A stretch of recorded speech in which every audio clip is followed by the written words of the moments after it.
첫날에는 안철수 조폭, 그 다음 날은 안철수 신천지, 그 다음 날은 안철수 딸. 계속 이게 뭡니까? 그렇게 해서 집권하려고요? 국민을 우습게 보는 겁니다. 글쎄요, 짜집기, 오히려 그렇게 여러 가지를 이루겠다는 것만 하고 구체적인 방법론이 좀 부족한 거 아닌가 싶습니다. 카이스트 교수가 서울대 교수로 옮겼습니다. 그건 특혜고, 아무런 직업이 없는 아들이 1대1 경쟁률로 5급 공무원에 특채된 거는 그거는 무슨 특혜 비리가 아닙니까? 당파를 초월한 국민내각 또는 통합내각, 다른 당 선거 캠프에 있는 사람이라고 할지라도 그 사람이 이 문제를 푸는데 최적임자면 저는 그 사람 등용하겠다고 했습니다.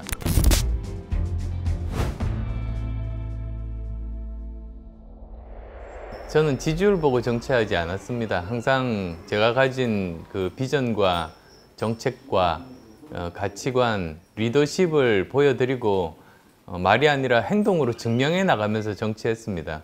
그러면 결국은 국민들께서 평가해 주시는 건 아니겠습니까? 지지율이 아무리 낮다고 해도 저는 그 일희일비하지 않고 열심히 저 나름대로 제가 옳다고 믿는 일들을 해왔고, 지금 요즘 뭐 지지율이 높다고 해도 마음 상태는 그때나 지금이나 똑같습니다. 저는 여전히 똑같이 그 평정심 유지한 가운데서 계속 해나가고 있습니다. 지금 옛날 기준으로 뭐 이념 기준 또는 지역 기준으로 이렇게 자꾸 해석을 하시는데요. 그게 그렇지가 않습니다. 지금은 국민들이 더 현명합니다. 정치인들이 사실은 이념으로 그대로 지역으로 국민들을 갈라놨지 않습니까? 그런데 이번 대선의 의미는 그렇게 정치인들이 갈라놓은 국민들이 하나로 통합될 수 있는 굉장히 중요한 역사적인 전기가 될 겁니다. 그리고 뭐 지역이나 이념이 아니고 저는 변화를 열망하는 사람들이 모였다고 봅니다. 지금 이 상태로는 안 된다. 변화해야 된다. 그 말은 저는 광주나 대구나 똑같이 듣고 있습니다. 광주나 대구나 모두 다 젊은 부부들이 어린아이 손잡고 와서 당 경선에 참여했습니다. 그분들 다 똑같습니다. 나는 힘들게 살지만 우리 아이들은 나보다 조금만 더 좋은 세상에 살면 좋겠다. 바라는 거 그거밖에 없다고 그러시는 거예요. 변화의 열망은 전국 어디나 똑같습니다. 거기에 무슨 호남 영남이 어디 있고 진보 보수 국민이 어디 있습니까? 지금 결국은 이번 선거는 사실은 대한민국 미래를 선택하는 선거 아닙니까? 또다시 예전에 정말 과거로 돌아갈 건지 또다시, 아니면 정말로 이제 새로운 미래로 나갈 건지 그걸 선택하는 선거입니다. 그러니까 그대로 머물러 있을 거냐 아니면 변화할 거냐, 사실 그 선택인 겁니다. 제가 지금까지 해왔던 일들을 보면 이제 벤처기업 하면서 젊은 직원들하고 함께 부딪히면서 일하고, 대학 교수로 20대 제자들과 함께 소통하고 청춘 콘서트하고, 가장 잘 소통하는 사람으로 5년 전까지 그랬지 않습니까? 그러면 그게 5년 만에 사람이 바뀌겠습니까? 똑같습니다. 저는 똑같은데 이제 정치권에 들어와서는 제가 정치권에서도 그 실행 능력, 돌파력, 리더십이 있다는 것을 증명하는 기간을 보냈지 않습니까? 지난 대선 때 문 후보 쪽에 가 있던 중장년층의 지지가 저한테 온 이유는 제가 실행 능력이 더 낫다고 생각해서 옮긴 겁니다. 근데 그 과정 중에 이제 저 나름대로 증명하는 과정 중에 그 청년층들과 소통이 좀 부족했던 겁니다, 사실. 그래서 이제 남은 기간이라도 정말 열심히 이제 제가 어떤 사람인지를 알릴 겁니다. 보면은 여러 가지 기술 트렌드에 대해서 지금 청년층들과 저만큼 잘 소통되는 사람이 있습니까? 그리고 또 저는 지난 30년 정도를 맞벌이 부부로 생활해서 이미 청년들의 삶과 동일한 삶을 저는 살아왔습니다.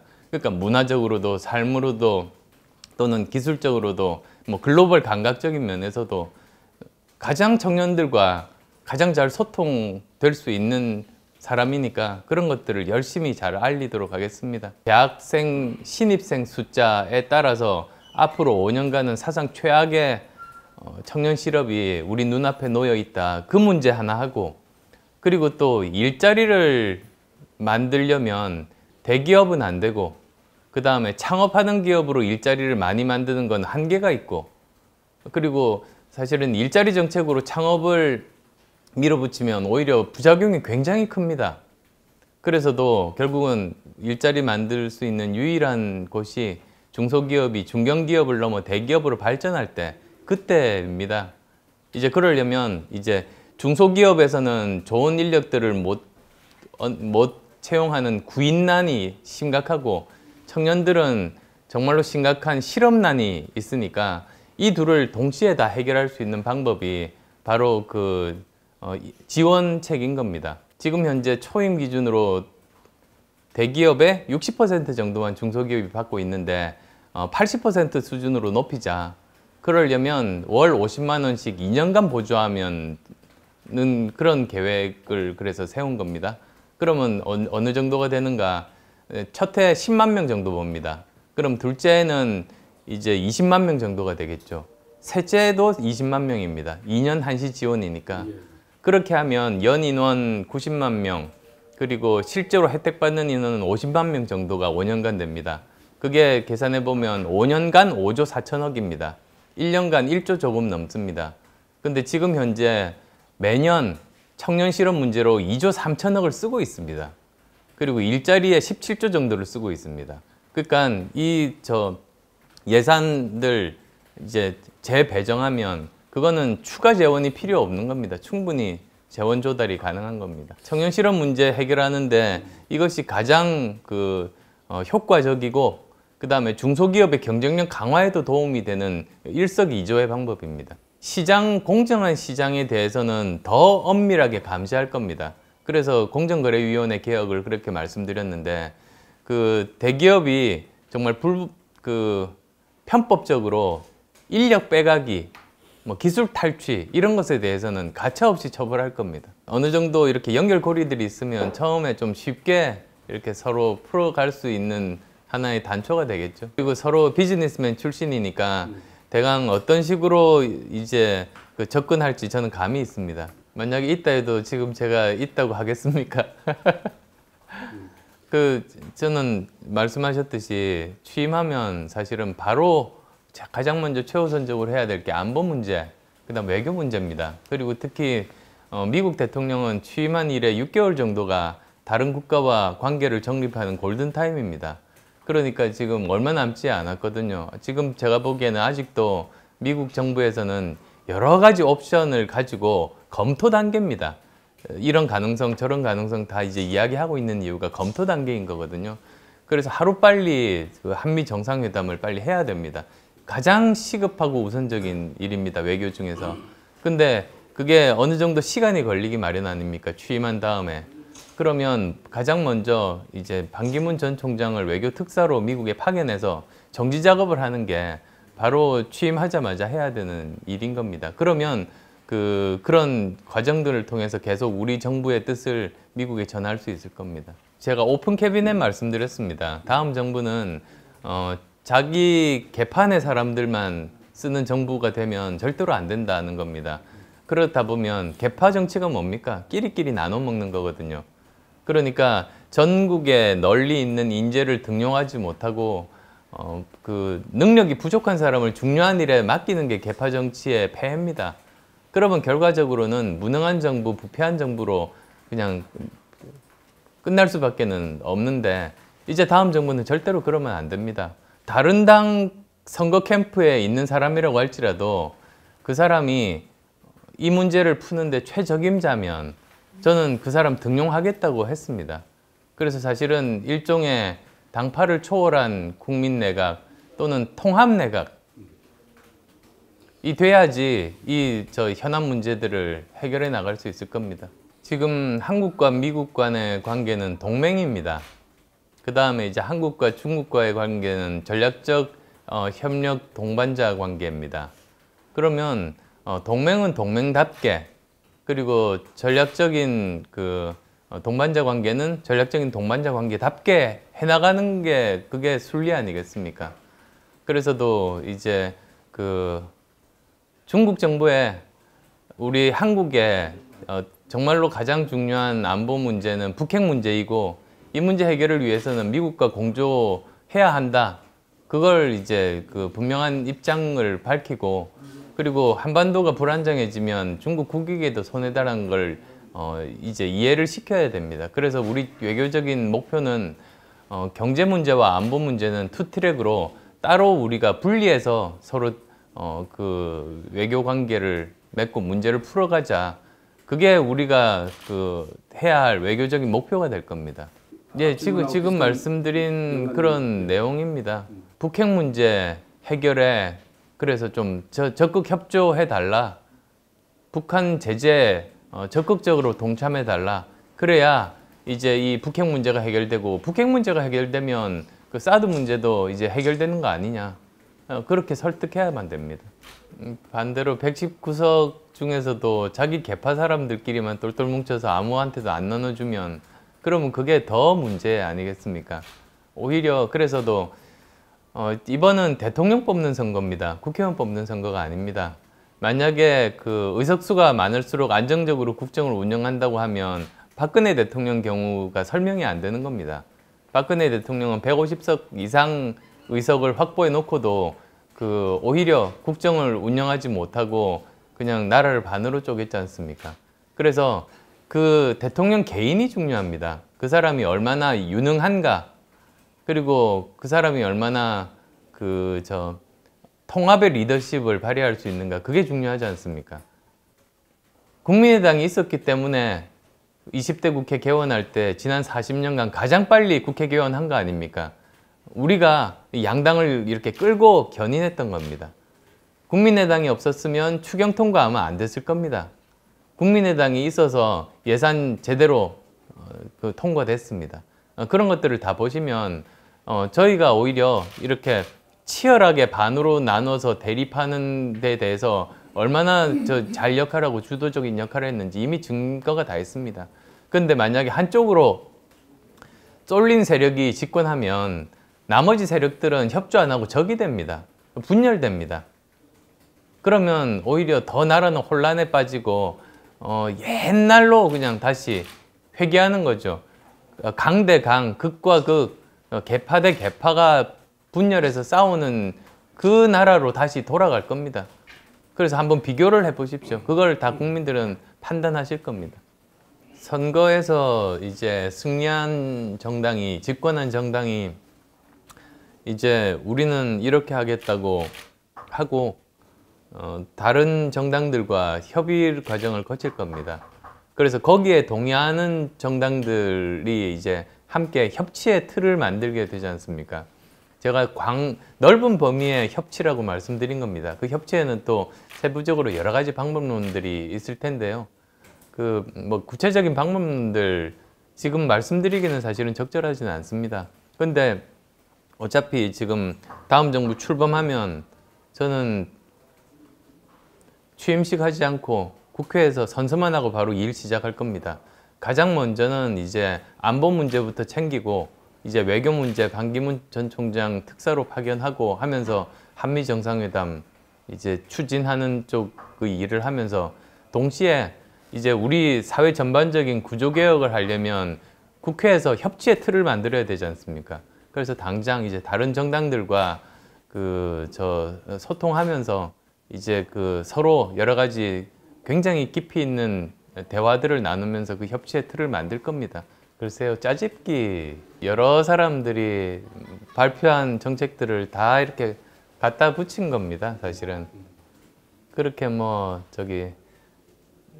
여러 가지를 동시에 이루겠다고 하는데요. 그러면 그걸 관통해서 어떻게 하겠다는 게 이렇게 와닿지가 않습니다.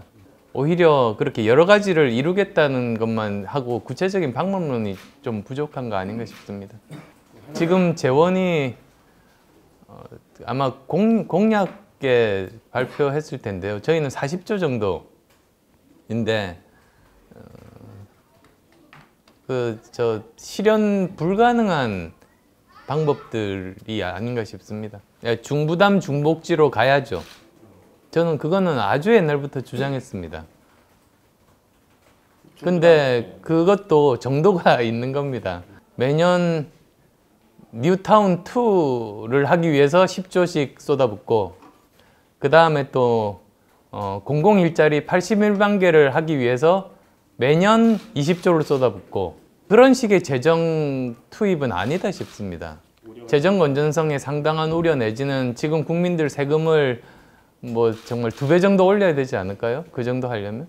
저는 유치원 공교육화입니다. 그걸로 다 끝납니다, 사실은. 사립 공립이 지금 초등학교에서 사립 공립이 부모님들 입장에서 큰 차이가 없지 않습니까? 공교육도 마찬가지입니다. 유치원을 공교육화하면 사실은 큰 차이가 없어지는 겁니다. 부모님들 입장에서는. 그거를 또 이렇게 뭐 지역적으로 막 하면서 가짜 뉴스가 범람합니다. 그래서 저는 가짜 뉴스로 집권하면 정말 국가적인 불행이라고 봅니다. 가짜 뉴스와 네거티브로 집권하는 세력을 국민들이 용납하지 않을 겁니다. 첫날에는 안철수 조폭, 그 다음 날은 안철수 신천지, 그 다음 날은 안철수 딸.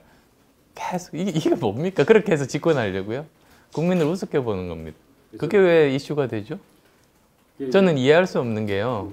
자, 보통 임용 비리나 취업 비리는 2가지 중에 하나 아닙니까? 하나는 이제 정치 권력이 압력을 행사해서 이제 임용시키는 거죠. 실력도 없는데. 아니면 돈으로 매수하는 겁니다. 자, 그런 관점에서 보면 제가 무슨 정치 권력이 있었습니까? 교수인데 그 당시에. 그리고 이제 서울대가 이제 영입하려고 노력했던 거 아닙니까? 그리고 제가 무슨 심사위원을 돈으로 매수했겠습니까? 그러니까 이게 기본적으로 논란이 되는 것 자체가 이거는 말이 안 되는 겁니다. 그리고 이미 지난 5년 전에 새누리당에서 국정감사 통해 가지고 거의 하루 종일 그 문제만 팠답니다. 그래서 모든 자료도 다 내고 이미 그때 다 끝난 사안입니다. 서울대가 무슨 인사 시스템이 그렇게 허술하지 않거든요. 실력 안 되는 사람을 교수로 임명하는 거 서울대에서는 있을 수 없습니다. 그러니까 오히려 최고의 권력을 가진 아버지가 아들을 취업시키는 그거는 제대로 설명이 필요합니다. 지금 설명을 안 하고 계속 고마해 이러거든요. 그건 국민에 대한 모독이죠, 사실은. 그래서 제 아내 같으면 카이스트 교수가 서울대 교수로 옮겼습니다.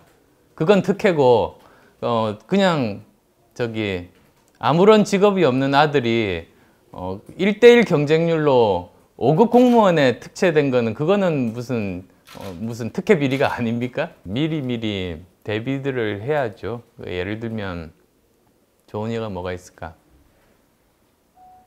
무인 자동차가 보급된단 말이죠. 그렇게 되면 아마 기사분들 일자리가 줄 겁니다. 대신에 늘어날 수 있는 일자리는 지식정보산업 쪽의 일자리, 인공지능 관련된 그런 일자리들이 늘 테고, 그리고 차를 타고 있는 분들은 운전할 필요가 없으니까 여가 시간이 많아져서 아마 엔터테인먼트 산업 쪽의 수요가 늘 겁니다. 그리고 이제 자동차를 관리하는 서비스 직업들이 또 많이 필요할 겁니다. 그러면 이제 그런 흐름은 우리가 막을 수는 없거든요. 기술의 흐름은 막을 수 없습니다. 대신에 미리 어떤 일자리들이 필요할 것인지를 미리 예상하고 대비할 수 있는 겁니다. 그렇게 저는 국가에서 대비해야 된다고 봅니다. 우선은 국가가 먼저 할 일을 먼저 해야 됩니다. 지금 국가적으로 재정에 대한 효율성이라든지 또는 투명성에 대해서 국민들이 신뢰가 땅바닥입니다. 그래서도 저는 다음 정부는 정말 대폭적으로 투명한 정부가 돼야 된다고 봅니다. 투명한 정부가 돼서 재정에 대해서 국민들이 좀 신뢰감을 가지게 되고, 그 다음에 또 투명해지면 사실 정관의 의도 없어질 겁니다. 회의록들도 공개 못할 이유가 뭐 있습니까? 누가 무슨 말을 했다, 이런 것들 다 공개시켜버리면 그러면 퇴직한 선배 부탁을 현직에 있는 후배가 들어주기 힘들 겁니다. 그러면 정관 예우들도 사라질 수 있거든요. 그런 식으로 어쨌든 재정의 효율성과 투명성을 획기적으로 높이는 일들부터 먼저 해야 됩니다. 그러고 나서 이제 그래서 이제 그러면 재정을 좀 더 효율적으로 쓸 수가 있는 거죠. 당연하다고 봅니다. 아니 지자체장 나가서는 분들도 대부분 그러시는데 대선에 그러지 않는다는 거는 상식적이지 않습니다. 저는 안 될 거라는 생각을 단 한 번도 해본 적이 없습니다. 저는 역사의 흐름과 국민들의 집단지성을 믿습니다. 그렇게 해서 작년 총선도 돌파했습니다. 그때 뭐 지지율 낮다고 아무리 그래도 저는 시대적인 흐름이 그때는 3당 체제, 이제는 기득권 양당 체제에 대해서 이제는 국민들이 그대로 용납하지 않는다.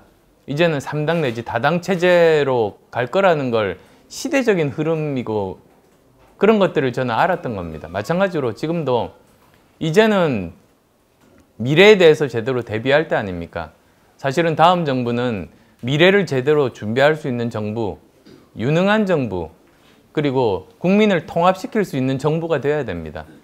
그게 시대적인 흐름이고 저는 거기에 부합한다고 자부합니다.